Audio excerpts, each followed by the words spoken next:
Le général Bernard Montgomery ne plaisantait pas. Si vous disiez quelque chose, il le prenait au pied de la lettre, et un général américain l'a découvert de la pire des manières. Montgomery a joué un rôle déterminant dans la défaite des forces de l'Axe pendant la Seconde Guerre mondiale. Son génie stratégique, cependant, n'était surpassé que par son ego démesuré et son manque total de tact.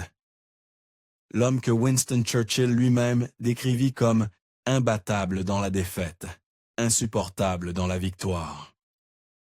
Bernard Law Montgomery, surnommé Monte, est né en 1887 à Londres dans une famille particulièrement stricte et fervente. Son père, Henry, était pasteur dans l'Église d'Irlande, tandis que sa mère, Maude, était elle-même fille d'un révérend. Mais Monte n'avait jamais eu l'intention de suivre les traces de ses parents. À l'âge de 2 ans, son père devint évêque de Tasmanie et la famille déménagea en Australie. Sous la pression de son travail, son père quittait la famille pendant des mois, laissant Monte et ses 8 frères et sœurs à la merci de leur mère.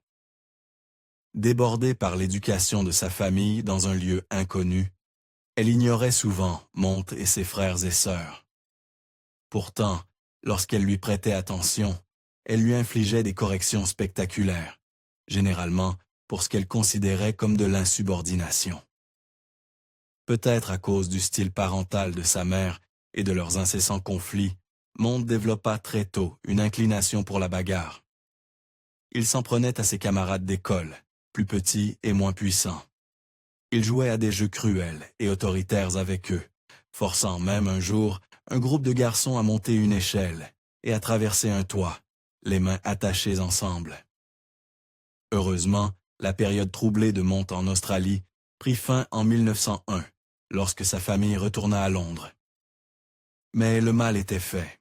Monte était devenu un jeune homme profondément déplaisant. En effet, peu après, il intégra le Royal Military College de Sandhurst. Mais même les officiers stricts de l'armée britannique eurent du mal à le discipliner.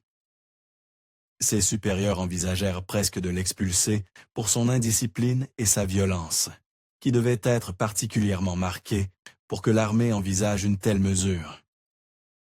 Miraculeusement, Monte parvint à suivre les ordres suffisamment longtemps pour obtenir son diplôme du RMC Sandhurst à l'âge de 21 ans.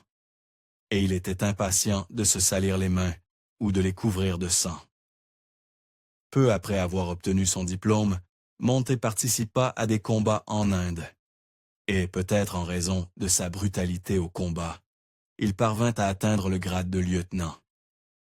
Mais ce n'est qu'avec le déclenchement de la Première Guerre mondiale qu'il se distingua vraiment. Dans la chaleur de la première bataille d'Ypres, Monte se retrouva dans la ligne de mire d'un sniper. Il reçut une balle dans le poumon droit et une autre dans le genou. Personne ne s'attendait à ce qu'il survive à ses blessures. En fait, les médecins qui s'occupaient de lui étaient tellement convaincus qu'il ne rentrerait en Grande-Bretagne que dans un cercueil que l'armée prépara sa tombe. Non seulement Monte survécut pour raconter son histoire, mais pour son leadership héroïque. Il reçut la médaille de l'Ordre du service distingué. Puis, il retourna immédiatement au combat. Après sa convalescence en 1915, Monte revint sur les lignes de front et continua de se distinguer, grimpant les échelons jusqu'au poste d'officier d'état-major au moment où les Alliés déclarèrent la victoire. Mais c'était une victoire payée par le sang. Aux yeux de Montgomery, trop de sang. Étant donné les corrections constantes de sa mère, Monte n'était pas étranger aux horreurs de la cruauté et de la brutalité. Mais l'effroi absolu de ce qu'il avait vu pendant la guerre le changea à jamais. Il estimait que les généraux des 2 camps du conflit faisaient bien preuve d'un mépris total pour la vie humaine. Après son expérience dans la Première Guerre mondiale, Montgomery trouva sa raison de vivre. Il voyait de l'incompétence chez la plupart des officiers autour de lui, et il devint déterminé à consacrer sa vie à l'art de la guerre.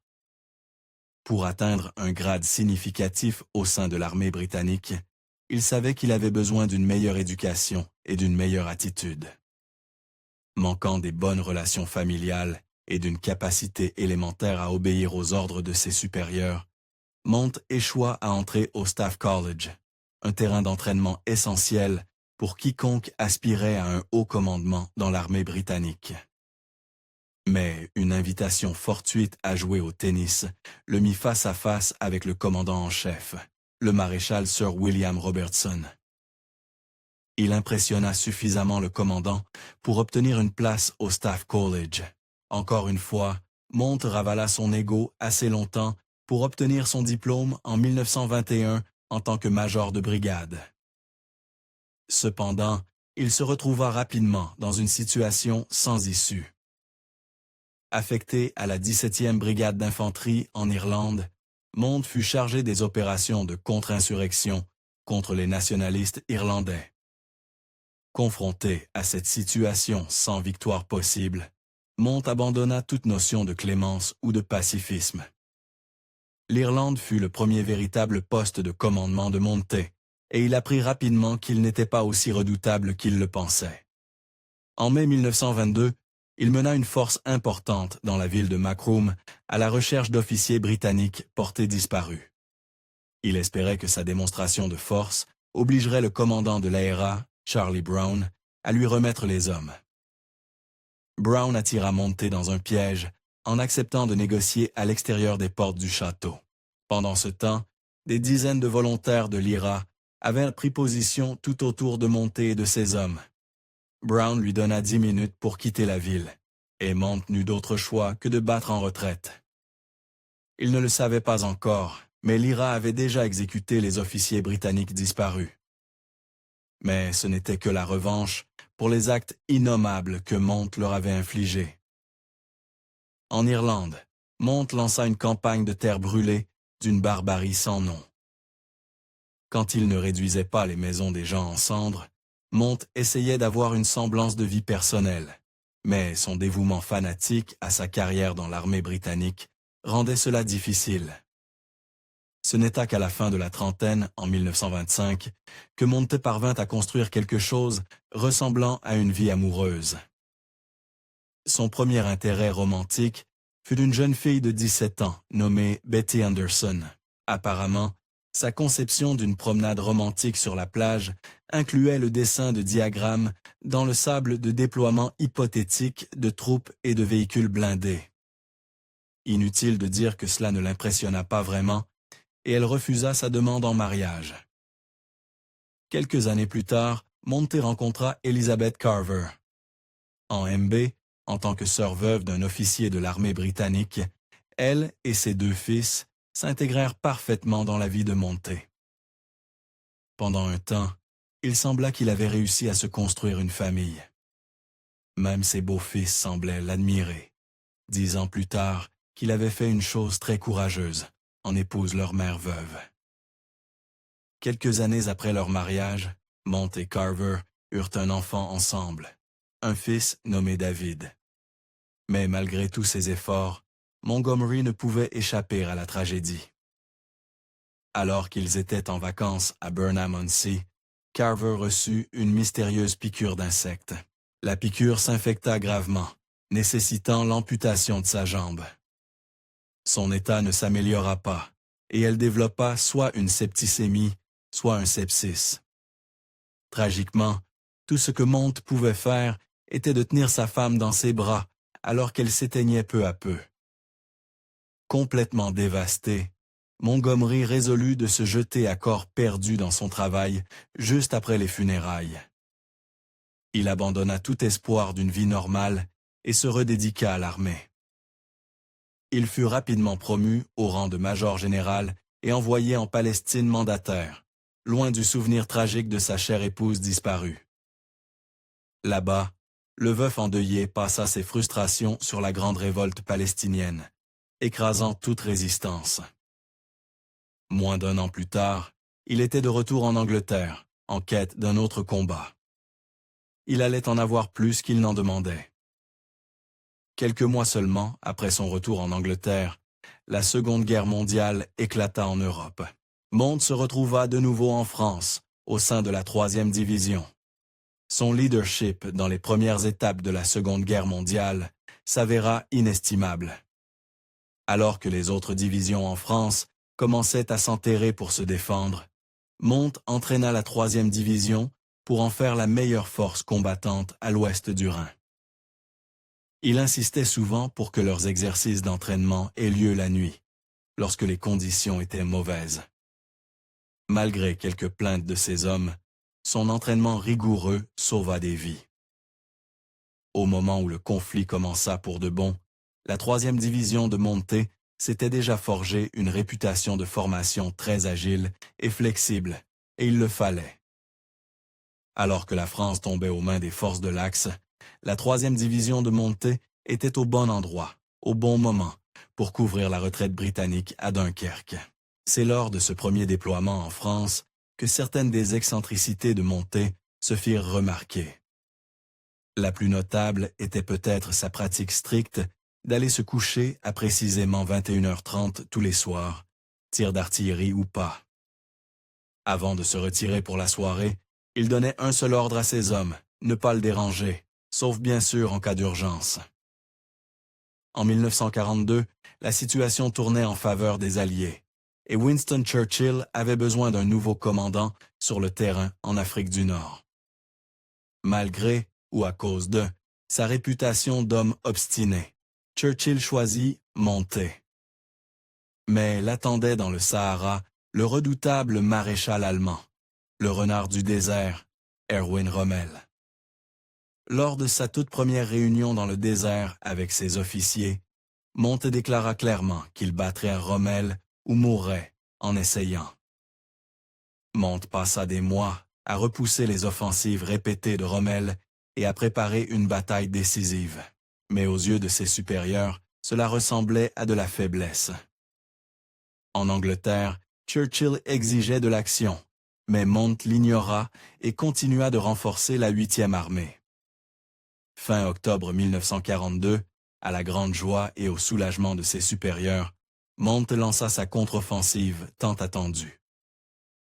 La seconde bataille d'El Alamein dura 12 jours et entraîna 13 500 pertes. Mais Monte obtint sa victoire et surtout, l'occasion de narguer ceux qui avaient douté de lui. Il venait de remporter l'une des plus grandes victoires terrestres des Alliés depuis le début de la Seconde Guerre mondiale. Mais cela eut un coût. Le beau-fils de Monte, Dick Carver, tomba aux mains de l'ennemi lors d'une mission de reconnaissance. Le peu de famille qu'il restait à Monte était désormais entre les mains de l'ennemi. Il épuisa ses ressources et ses contacts dans une vaine tentative pour récupérer son beau-fils. Pour une fois, cependant, le destin fut clément. Carver parvint à s'échapper tout seul et retrouva Monte à temps pour Noël. À mesure que Montgomery accumulait les victoires contre Rommel, son ego grandissait de plus en plus. Trop grand, en fait, pour tenir dans le camp des Alliés. Au moment où il fut promu général à part entière, il se retrouva à travailler aux côtés de ses alliés américains, George Patton et Omar Bradley. On disait que les trois hommes se disputaient comme des écolières. Même s'il était un cauchemar à travailler avec, Monte avait un sens de l'humour correct, bien que morbide. Une photographie prise en 1944 le montre avec ses deux amis canins. L'un, un fox terrier nommé Hitler, et l'autre, un épagnol nommé Rommel. D'une certaine manière, Monte avait à la fois le Führer et Rommel en laisse. Monte était connu pour être arrogant, désagréable et vantard.